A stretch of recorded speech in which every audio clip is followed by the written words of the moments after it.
I still remember the sound before anything else. Metal screaming against metal, glass exploding like gunfire, my breath leaving my chest all at once. The Ferrari spun before I could even process what had happened. 1 second I was easing through a green light, the engine humming beneath me like a living thing. The next, impact, hard, violent, final. The world tilted, blurred, then stopped. Smoke curled up from the hood of my car, the one I'd waited 15 years to buy. The one I promised myself I'd own back when I was sleeping on a borrowed couch with nothing but a duffel bag and a badge that didn't pay enough. I sat there gripping the steering wheel, heart pounding, ears ringing, watching red fluid drip onto the asphalt, not blood, transmission oil, $200,000 bleeding out onto the street. Then the door yanked open. Get out of the vehicle, now. I looked up into a white face twisted with authority and irritation, a police officer, mid-40s. Heavy build, sunglasses even though the sun was already dropping low. I said get out. He barked again, one hand resting a little too comfortably on his holster. I moved slowly, carefully, because I'd learned a long time ago that sudden movements could cost you everything. As I stepped out, I saw it clearly now. His patrol SUV sat crooked behind my Ferrari, its front bumper crushed. His fault, no question, dash cam would prove it in seconds, but that wasn't what he saw. What he saw was a black man in a Ferrari. His eyes scanned me head to toe, tailored jacket, watch worth more than his monthly paycheck, calm expression that didn't match what he expected. His jaw tightened. What do you do for a living? He asked. Not are you okay, not was anyone hurt. That question, I felt the familiar heat rise in my chest, but I swallowed it down. I'll need medical first, I said calmly. Then we can exchange, you'll answer my question, he snapped, stepping closer. Too close because guys like you don't just drive cars like this. Guys like you, people were already gathering, phones out, whispers starting. I glanced at my Ferrari again. The front end was destroyed, carbon fiber torn open like skin, months of undercover bonuses, years of sacrifice gone in one careless second. And now this.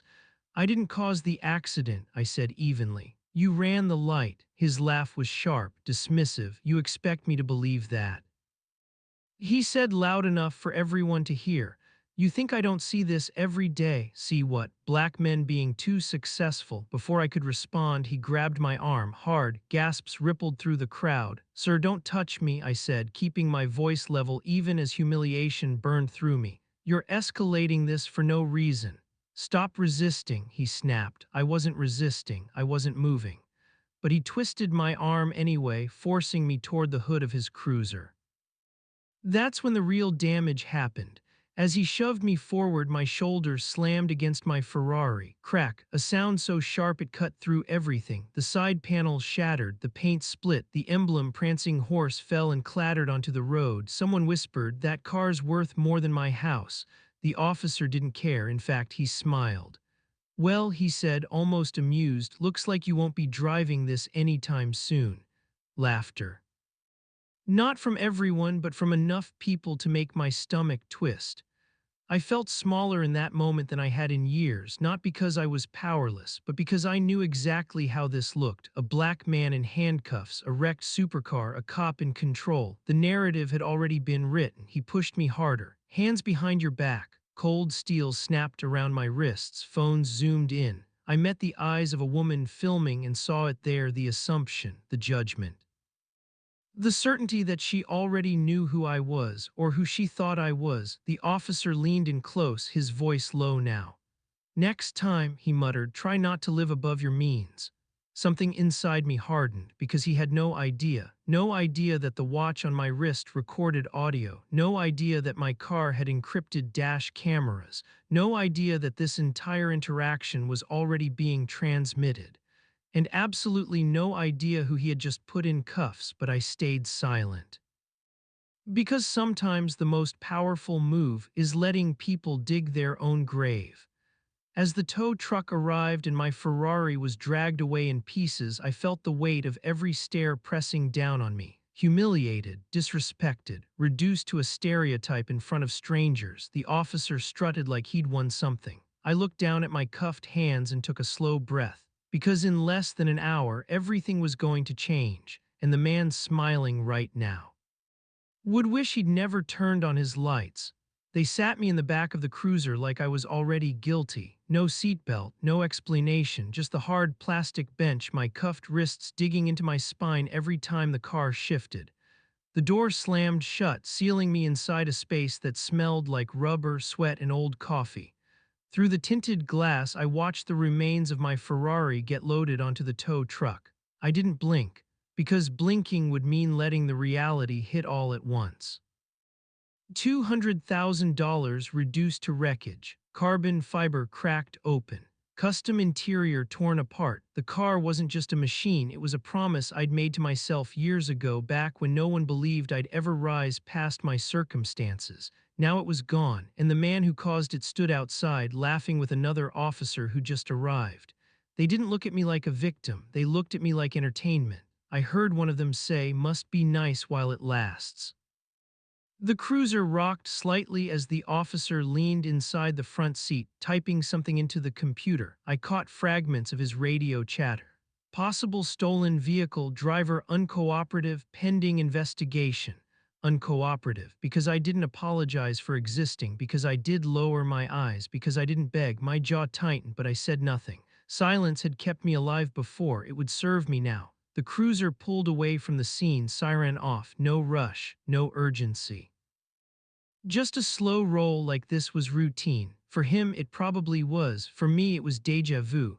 I stared out the window as storefronts passed by, their reflections warping across the glass. And without warning, my mind drifted backward, years back, to a time before undercover assignments, before federal credentials, before I learned how easily power could be abused when no one was watching. I was 17 the first time I was cuffed. Wrong place, wrong time, wrong skin. They'd searched my backpack on the sidewalk while people walked around us like we were part of the scenery. Found nothing, let me go without an apology, left me shaking and furious, wondering how close I'd come to something worse. That night I promised myself I'd never be powerless again. I studied, trained, outworked everyone around me, took the paths no one expected me to take, joined the bureau not because I loved authority, but because I wanted to understand it, control it. Expose it when it went rotten, and now here I was, back in the back of a squad car. The officer glanced at me through the rearview mirror. "You real quiet back there," he said. "Most guys like you get loud." I met his eyes calmly. "Talking doesn't usually help," I replied. He snorted. "Smart mouth too." The cruiser turned sharply, throwing my shoulder into the door. Pain flared, but I kept my face still. He wanted a reaction. I wasn't going to give him one. We pulled into a precinct lot, low building, peeling paint, fluorescent lights buzzing overhead like they were tired of pretending this place was orderly. He opened the door and yanked me out by the arm.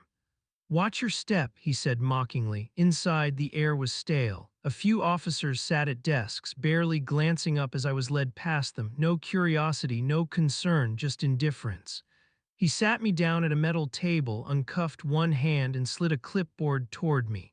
"Sign," he said. I looked down, a citation for reckless driving, a report stating I'd caused the accident, a claim that I'd resisted. I didn't touch the pen.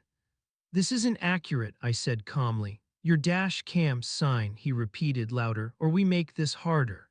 The room grew quiet. A few officers glanced over now, watching, waiting. I felt the weight of it, the unspoken challenge. How far would I push? How much would I reveal? How long would I let him believe the story he'd already written about me?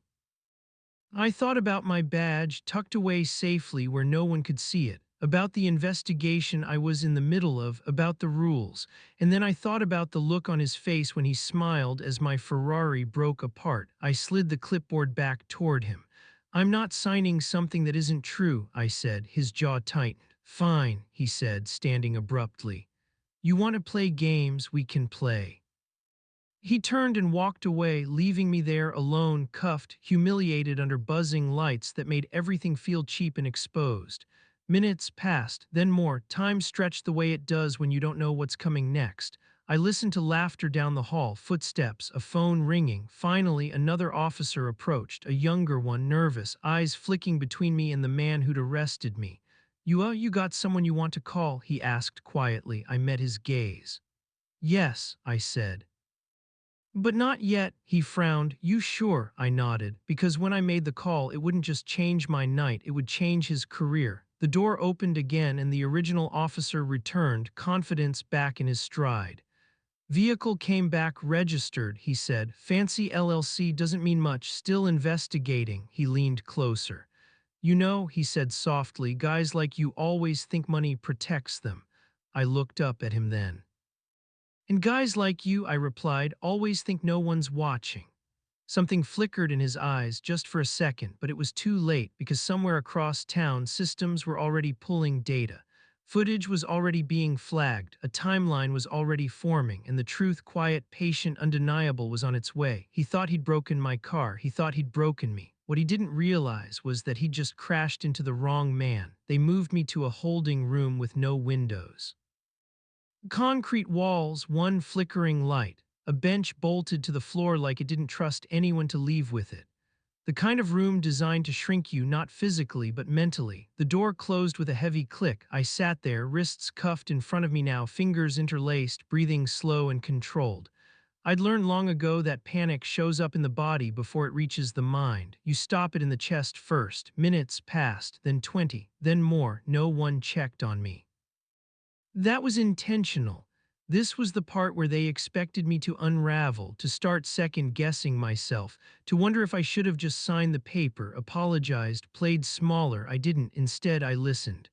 The station had a rhythm, radios crackling, phones ringing, boots moving across tile, laughter erupting down the hall and cutting off abruptly when a superior walked by. I could map the place by sound alone. Eventually, footsteps stopped outside my door. The officer who'd arrested me leaned in the doorway, arms crossed. You ready to cooperate? He asked. I looked up slowly. I've been cooperative. He laughed. You refused to sign, you gave attitude, you wasted my time. I corrected false statements, I said. That's not attitude. His smile thinned. You think you're smarter than everyone in this building. I held his gaze. I think truth matters. That did it. His face hardened. Truth is whatever ends up in the report, he said. And right now, you're a reckless driver who totaled his own car and tried to blame an officer. I leaned back slightly. Then I'm sure the evidence will support that. He stared at me. You really think some dash cam is going to save you? He said. Those things malfunction all the time. I didn't answer because he was right about one thing. Dash cams fail, but systems don't. He scoffed and turned to leave. Sit tight. The door slammed. I exhaled slowly. That was my cue. I shifted my wrists just enough to reach into the inside pocket of my jacket. The cuffs were loose, sloppy work. I pulled out my phone, screen cracked from the crash but still functional. No missed calls, no notifications, yet I typed one message, just 3 words, proceed with review. I sent it to a contact saved under a name no one would ever question. Then I powered the phone off and slid it back where it belonged. From that moment on, the clock wasn't working in his favor anymore. Time passed differently after that. The station grew busier, then quieter. Shift change came and went. New voices replaced old ones. At some point, I was escorted out to a processing area. Fingerprints, photos, paperwork that pretended to be neutral but leaned a certain way with every word. The officer stayed close, watching me like he expected me to make a break for it. You nervous? He asked. No, I said. He raised an eyebrow. Most people are. I'm not most people. He smirked. You keep saying that. I was placed in a holding cell with 2 other men. Both glanced at me, took in the tailored jacket, the scuffed but expensive shoes, the calm posture. One of them leaned over. What they got you for? Existing, I said. He chuckled softly. Yeah, that tracks. Hours later, long enough for fatigue to set in, but not long enough to break me, the officer returned. He looked different, not shaken, not scared, but distracted. You're being released pending further investigation, he said flatly. Charges aren't dropped. I stood. Of course they are. He uncuffed me and stepped back. Don't leave town, I smiled faintly. I won't. As I walked out into the night air, my phone buzzed to life. One notification, then another, then several more. I didn't check them. I didn't need to. The night was quiet, but the city felt different, like something had shifted beneath the surface. Behind me inside that building, a report was already being flagged. Video footage was being reviewed frame by frame. Metadata was being examined, timelines cross-referenced. The officer didn't know it yet, but the system he trusted to protect him had started asking questions. And systems don't laugh, they don't assume, they don't see skin color, they just follow the trail. I stepped into a rideshare and gave the driver my address. As the car pulled away, I looked back at the precinct one last time. Tomorrow, that officer would wake up thinking he'd gotten away with it, thinking he'd put a black man in his place, thinking a wrecked Ferrari was the end of the story. He was wrong. It was only the beginning.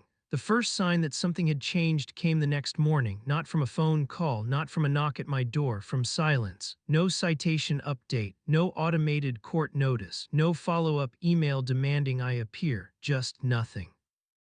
The kind of nothing that doesn't mean you're forgotten, but that you've been noticed.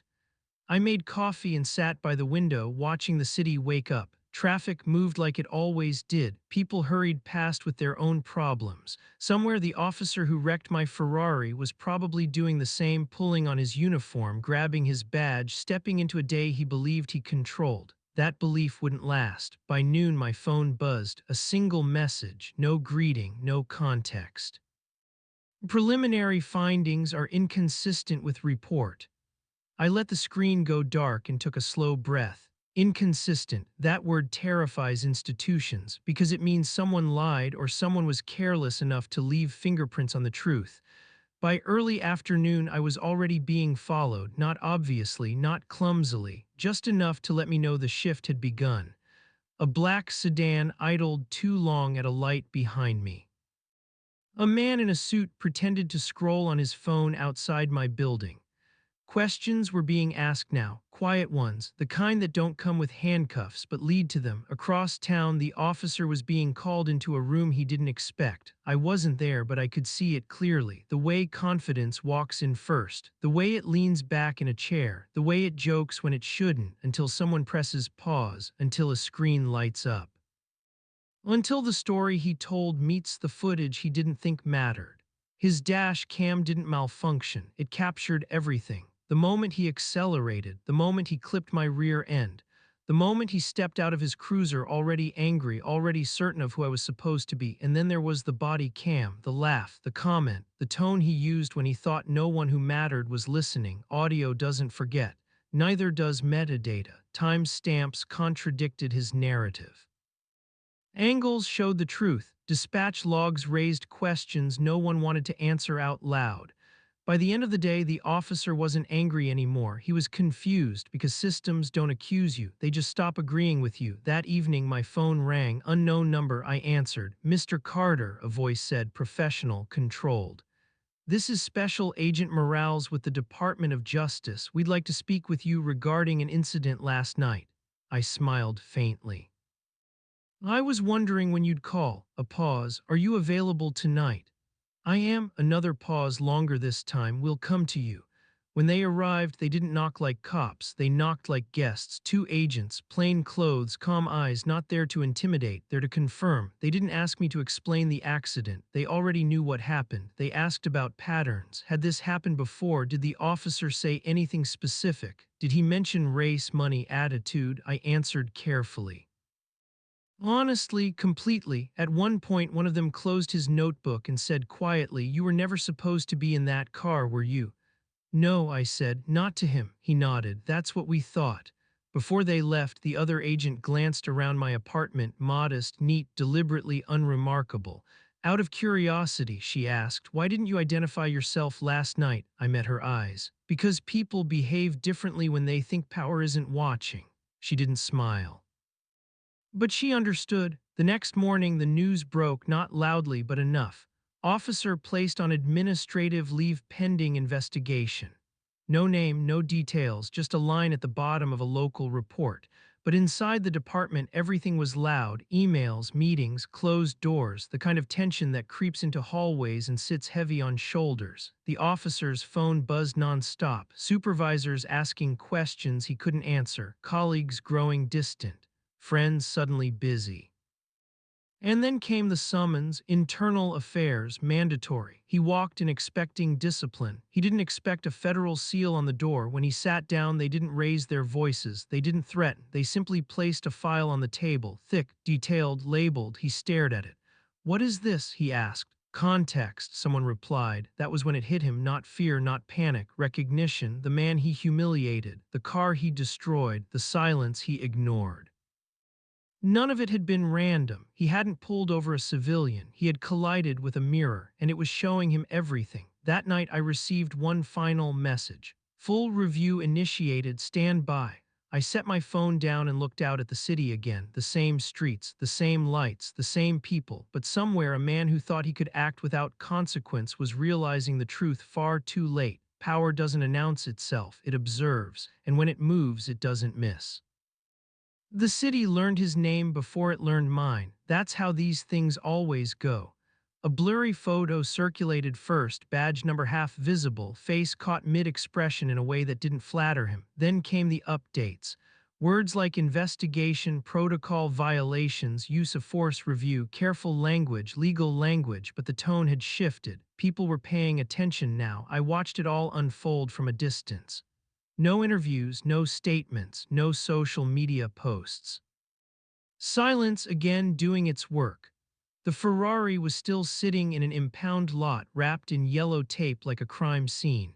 Insurance adjusters called, lawyers emailed. Everyone wanted a piece of the story, but not the truth, not yet. Inside the department, the officer was unraveling. I knew it without seeing him, because men like that rely on a certain order, a hierarchy that tells them who matters and who doesn't. When that order cracks, they don't just lose control, they lose identity.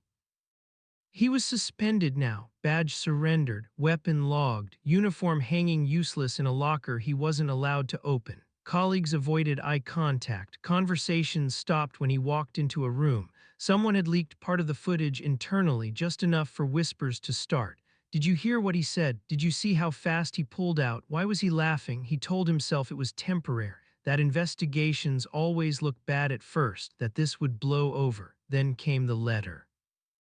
A formal request for testimony, federal, mandatory. The day he walked into that hearing room, he finally saw me again, not in cuffs, not seated lower than him, not quiet. I was already there, sitting at the table, calm, composed, file folders neatly stacked. No badge visible, no weapon, just presence. He froze, not dramatically, not openly, but his body knew before his mind caught up. Our eyes met.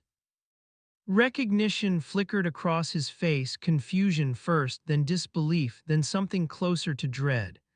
"You," he said under his breath. I nodded once. "Officer," I replied evenly. He looked around the room, searching for context, for reassurance, for someone to explain why the man he'd humiliated was sitting across from him like an equal, or worse. A supervisor cleared his throat. "Before we begin, I'd like to clarify roles."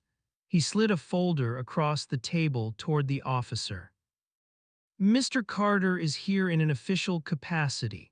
The officer frowned. "Official how?" I opened the folder. Inside was my credential, federal, active, undercover. The room went quiet. His mouth opened then closed.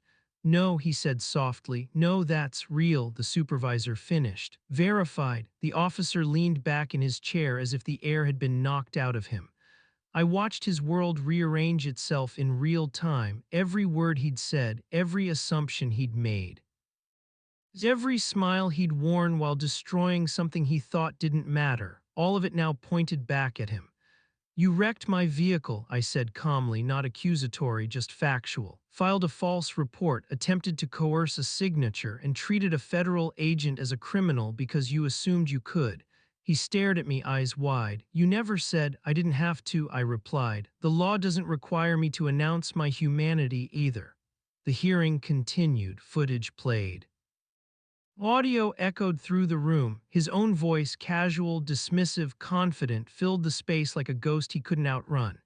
He flinched when he heard himself laugh. He tried to explain, to contextualize, to minimize, but the words didn't land the way they used to, because now everyone was watching. When it ended, no verdict was announced, no punishment declared, just process. But process is where careers go to die slowly. As he stood to leave, he paused near me. "I didn't know," he said quietly. I looked up at him. You didn't care to know. That was the difference. He nodded once, defeated, and walked out. That evening, my phone buzzed with messages I didn't read because the story wasn't over yet, not publicly, not emotionally. The city would learn who I was soon enough, but first, they needed to understand what he did.